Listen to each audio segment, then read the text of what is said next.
In 1997, Ruth was born. She was normal and beautiful. Everything was fine. Thank Jesus.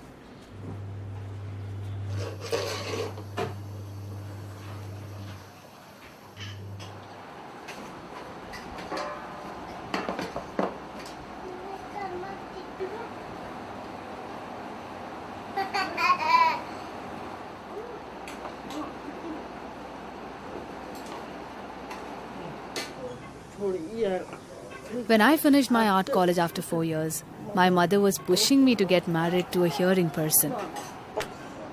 But I didn't want a hearing person. I preferred deaf. I looked around and found Matthews. He's intelligent, but others were not. I'm very lucky to have married Matthews because he has a good heart.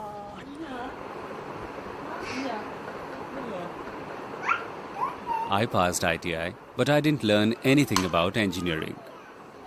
I passed class 10, but I don't know how to write. Because the teacher never explained things. It was a real problem. I got a lot of sports awards for best footballer, but it was of no use to me. Anyway, I kept on trying. Then I found a vacancy in the employment newspaper, and I applied for it. I prayed I'd get the job. I received a call letter for a post in BPCL. My wife and I were so surprised and excited. I went for the interview and they asked me about my background. I gave them all my details. Then I got a letter that I was selected for the job. Yes, the first few years as she was growing up were very hectic. We had to juggle between home, the office, and caring for our baby. Once our daughter grew up, we put her in school.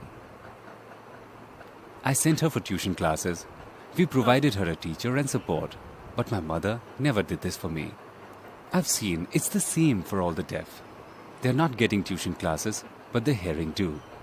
Anyways, I want my daughter to study well. She has scored 77% in her exams and is growing up well.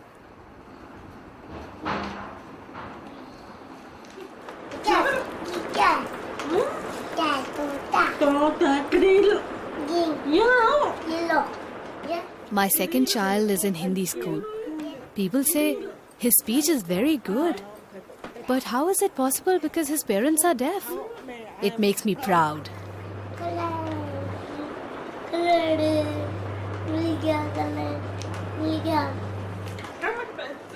One big problem I face is when I take my child to the doctor and I tell him she is sick.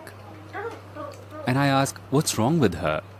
He says, she has some kind of allergy. I ask, what does that mean? But he just writes a prescription. It's a headache. Another time my child was vomiting a lot. It was terrible. So I took her to the doctor and asked, what's happening? He just wrote out a prescription. It's been like this for 5 years. The doctor will give me the name of the disease, but he doesn't explain what's wrong with her. Who'll help me talk to the doctor in our language? It's the same thing when the deaf go to the court for divorce cases. They need someone to help them talk with the lawyers. The government does not realize that we need someone to talk on our behalf. When I'm with the other teachers, I'll say, excuse me? And they'll say, just wait, and continue talking amongst themselves. I'll ask, what are you talking about? They continue laughing and say, later. They treat me like a small child, but I'm an adult. They tell me just a few things. It upsets me. But how to solve this?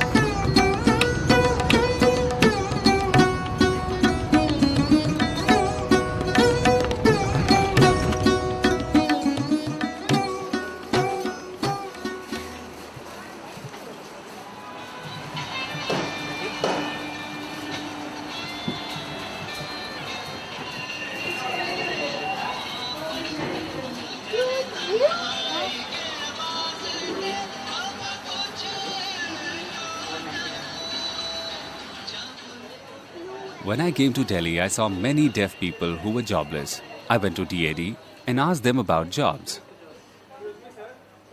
They showed me a pile of files filled with so many biodatas of the deaf. I didn't understand why the government was not paying any attention to us. I asked a person at DAD, why don't we get all the deaf to join together and take action on this issue? All the groups work only for their own associations. Hearing people are different. They come together to fight against the government even though they belong to different organizations. For government to understand, we must come together.